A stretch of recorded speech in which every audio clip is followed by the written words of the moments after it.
अजामेळाची कथा आपण पाहू लागलेलो आहोत. राजा म्हणला माझ्याकडून खूप पाप झाले, काय करावं लागल? शुकाचार्यांनी सांगितलं राजा भिवू नको. पश्चाताप झाला, भगवंताचं चिंतन केलं, कितीही मोठा अपराध झाला, पाप झालं, भगवंताच्या चिंतनानं नाहीच होतं. याच्याकरता तुला एक प्रसंग सांगतो. अजामेळाचं चरित्र सांगू लागलेले आहे. हा अजामेळ ब्राह्मण पुत्र गुरुग्रही अभ्यास करण्याकरता होता. 7 वर्षाचं वय असं, 10-12 वर्षाचं वय.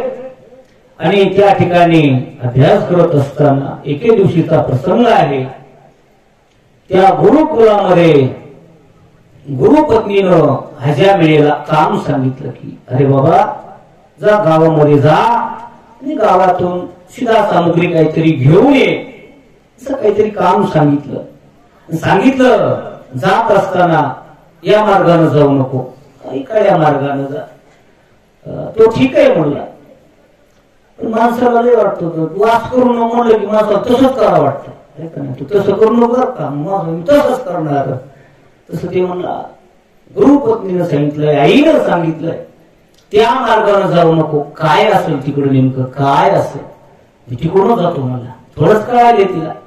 म्हणून त्याच मार्गाने तो अजामेळ निघालेला आहे. म्हणून तो निघालेला आहे. आणि त्या वाटेवर जात असताना एक असणारं वेश्येचं घर होतं. आणि त्याचं लक्ष गेलं त्या वेश्येकडं. तिथं असणारा एक पुरुष आणि त्या दोघांचं असणार.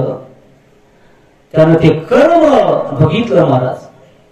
आणि त्याच्या मनामध्ये विकार जागे झाले आणि चांगली वासना निघूनच गेली. महाराज मी गुरुकुलात शिक्षण घेत आहे, ब्राह्मण पुत्र आहे, काय आहे सर्व विसरून गेला महाराज.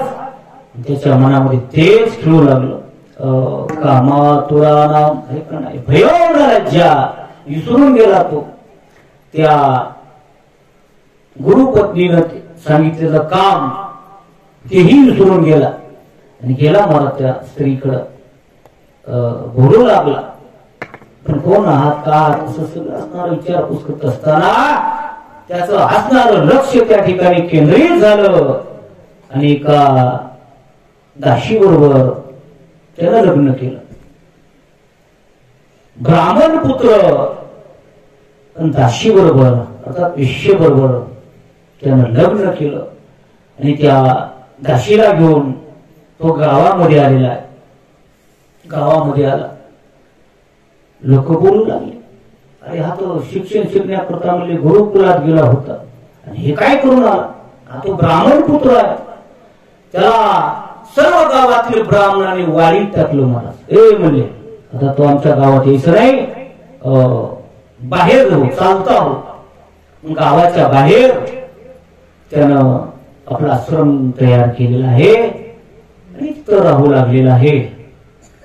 दररोज जायचं, भिक्षा मागायची, बाहेर गावाला जायचं, शिरा सामुग्री आणायची आणि त्या दासीच्या स्वाधीन करायचं. असं असणारा त्याचा संसार चालू झालेला आहे, चाललेला आहे. जवळजवळ त्याला 9 मुलं झालेली आहे. 10व्यांदा त्याची पत्नी असणारी गुरुदरावस्थेला प्राप्त झालेली आहे. एके दिवशीचा प्रसंग आहे. त्या गावातून एक असणारी दिंडी पंढरपुराकडे जाऊ लागली. तीर्थयात्रेला काही साधक मंडळी, वारकरी मंडळी जाऊ लागलेली आहे. सुंदर असं भजन त्याच्या कानावरती येऊ लागलं. सुंदर ज्ञानोबा तुकाराम वाटानं भजन करत असताना वेगवेगळे भजन आपण करतो. ज्ञानोबा राया माझ्या तुकोबा राया, ज्ञानोबा राया माझ्या तुकोबा राया, ज्ञानोबा राया माझ्या तुकोबा राया. हे भजन हे काय असं संगीत असते असं वेळ असले असं आनंद वाटतो. ठीक आहे. सुंदर प्रकारचं भजन करत करत दिंडी जाऊ लागली. ती दासी बाहेर आहे. तो ब्राह्मण कुठेतरी भिक्षेला गेलेला होता. ती दासी बाहेर आली, त्याची पत्नी बघितलं वारकरी आहे. बाबा बाबा वारकरी बाबा या म्हणले, उन्हाचा पारा झाला, चहा प्या पाणी प्या. हे का दिंडीच्या वाटेनं मदत कर आपल्याला. या या या या या या आमचे वारकरी असे आताच्या घातलाय, आताच्या घातला त्या भावनेनं बोलायलाय, कापूस यायलाय, चहा पिऊन जा. नाही नाही नाही काही काही जीवन जा म्हणतात, जीवन जा. काय लोकांचा भाव असतो मला दिंडीच्या वाटेनं गेला ते दिसतं आपल्याला. पाणी प्या वारकरी बाबा, पाणी प्या. बसले वारकरी महाराज बसले. आणि बसल्यानंतर विचारपूस फुलाले, बाळ कोण कोण असतो तुझ्या घरी, कुठे तुझे मालक, काय तुला मुलं किती आहे. सांगितलं वारकरी बाबा आमचे मालक म्हणले ह्या क्षेत्रातले नाहीत म्हणले, ते त्यांची 12 महिने धुरू असते म्हणले, एक दिवस नाही काय नाही म्हणले. इकडं त्यांना हे काही जमत नाही म्हणले. हे असे वारकरी येत आणल्यावर तर म्हणजे त्यांचं मस्त करून म्हणले. बर कुठे गेलेत म्हणले, गेलेत म्हणजे काही भिक्षेसाठी गेलेले आहेत. ठीक आहे म्हणले, मग तुझे मालक येऊ तर आम्ही आता इथंच बसतो म्हणले.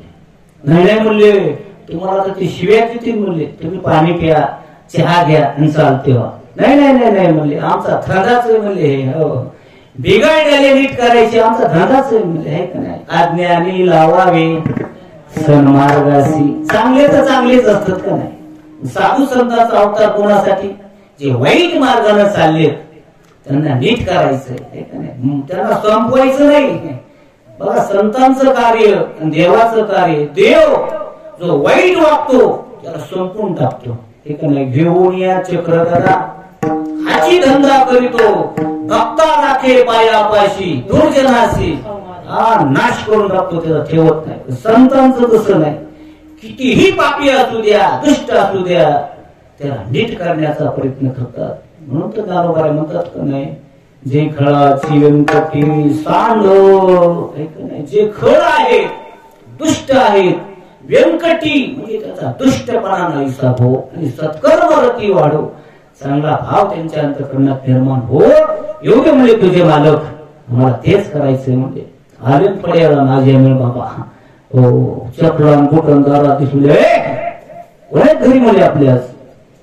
म्हणजे आम्ही वारकरी वारकरी म्हणले निघाले आपले जगे कुठले, धंदा नाही काय नाही, कच कच रानात काम करायचं म्हणले. निघाले म्हणजे आपले सप्ते धुराळे लोक ऐका नाही, कुंकड गाडीवर निघाले की झापका दिसतो कुठेतरी, ऐका नाही. तसं ते बोलायला लागला मला. कुठं म्हणला आपल्याला जमत नाही म्हणला, ते वारकरी ते तिकडच म्हणला. चला चालते व्हा. वारकरी म्हणले बाबा आम्ही जायला चालूच म्हणले, तुझ्या घरी कुठं आम्हाला राहायचं, कुठं मुक्काम करावी वेळ आम्हाला, तुला फक्त एवढं सांगायचंय आम्हाला. काय सांगायचं म्हणजे, काही नाही बाबा, तुझी पत्नी आता बरोबर आहे, जे मूळ जन्माला येईल त्याचं नाव तू नारायण ठेव म्हणले. एवढंच सांगायचं म्हणजे तुला. तुझ्याकडून काही आम्हाला पैसे काढायचे नाही, तुझ्याकडून काही आम्हाला जेवण मागायचं नाही, शिदा मागायचं नाही. काय चला बरोबर, हा ऐकवतो मला, पण अगोदर मला तुम्ही इथून निघा म्हणला. हो मान्य केलं ते. वारकरी निघून गेले महाराज. काळवेळनुसार त्याची पत्नी असणार प्रसूत झालेली आहे आणि योगायोगानं त्या मुलाचं नाव नारायण त्यानं ठेवलेलं आहे. हळूहळू हे मुलं लहानाची मोठे होऊ लागले महाराज. शेवट झालेलं शेंडी फळ आपल्या भाषेत म्हणतात का नाही, त्याचं प्रेम त्याच्यावर जास्त जोडलं महाराज. अरे नारायणा अरे नारायणा अरे नारायणा सारखं त्याच्यात प्रेम त्याच्यावरती जोडलं महाराज. कसाही जरी असला आणि कसाही जरी असला, ऐका नाही, आपल्या मुलाबाळावर त्याचं प्रेम असतं का नाही, कसाही असतो किंवा कसाही असतो, ऐका नाही, कसाही असू द्या, मुलाबाळावर त्याचं प्रेम असतं. म्हणून त्या नारायणावर त्याचं जास्त प्रेम व्हायचं महाराज. हळूहळू हळू वृद्धावस्थेला प्राप्त झाला आणि एके दिवशी त्याची मरणाची वेळ जवळ आली महाराज. आणि शेवटची घटका मोजू लागला, आता मी मरतो की काय, मरतो की काय, काय करावं. त्याला ते आपल्या मुलाची आठवण झाली. मुलांना हाक मारू लागला, अरे माझा नारायण कुठे? म्हणजे माझा नारायण, नारायण कुठे माझा? ते कुठेतरी लेकरू खेळत असलं नाही. अरे नारायणा, हाक मारू लागला माझा, हे नारायणा. बिंबीच्या देठापासून मुलाच नाव घेऊ लागला बरं का, पण बिंबीच्या देठापासून ए नारायणा मोठमोठ्या नाका मारू लागला, नारायणा नारायणा नारायणा म्हणत म्हणत त्याचा जीव निघून गेला महाराज. काय गंमत महाराज, जीव निघाला. आता जीवानं जायचं कुठं? यम लोकात जायचं का वैकुंठ लोकात जायचं? तिथं यमाची दूत आले,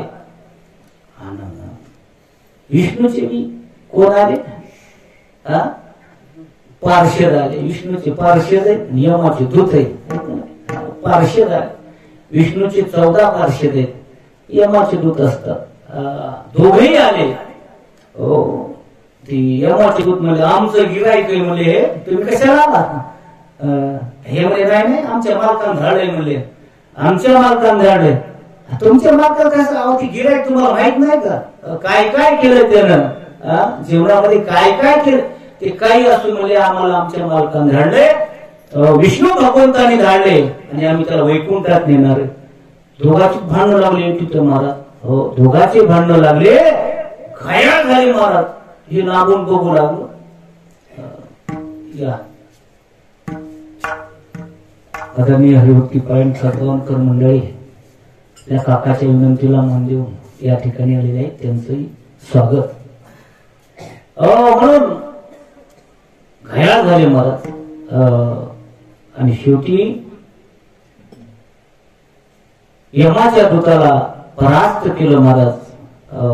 आणि त्याला असणार विष्णू लोकांमध्ये घेऊन गेलेले आहेत महाराज. जन्मभर त्यानं पाप केलं, ऐका नाही, पण शेवटी फक्त मरताना त्याच्या मुखामध्ये देवाचं नाव आलं.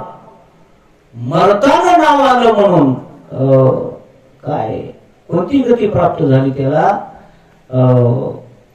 अंतकाळी ज्याच्या नाम आले मुखा, तुका म्हणे सुखा पार नाही. किंवा नामस्मरे अजामेळ महापातकी चांडाळ, नामे झालाचे स्वज्वळ प्रताप वागळा नामाचा. नामाचं महत्व आहे.